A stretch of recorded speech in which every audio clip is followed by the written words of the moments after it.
புழல் அருகே காவல் நிலையத்துக்கு அழைத்துச் சென்ற இளைஞரை காவலர்கள் தாக்கியதாக குற்றம் சாட்டி அவரது உறவினர்கள் காவலர்களுடன் வாக்குவாதத்தில் ஈடுபட்டனர். சென்னை புழல் அடுத்த கதிர்வேடு பகுதியைச் சேர்ந்தவர் விக்னேஷ். இவர் தனியார் நிறுவனத்தில் வேலை செய்து வரும் நிலையில் கேம்ப் சிக்னல் அருகே நின்று மது அருந்தியதாக கூறப்படுகிறது.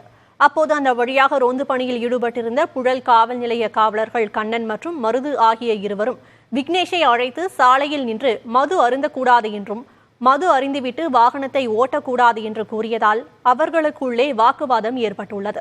பின்னர் விக்னேஷை காவல் நிலையத்திற்கு அழைத்து சென்றபோது அவர் தப்ப முயன்றதால் வாகனத்தில் இருந்து தவறி விழுந்து காலில் காயம் ஏற்பட்டதாக கூறப்படுகிறது. இதனை அறிந்த விக்னேஷின் உறவினர்கள் சாலையில் அமர்ந்து கொண்டிருந்த விக்னேஷை காவலர்கள் தாக்கியதால் அவர் படுகாயம் ஏற்பட்டதாக கூறி காவல்துறையினருடன் வாக்குவாதத்தில் ஈடுபட்டனர்.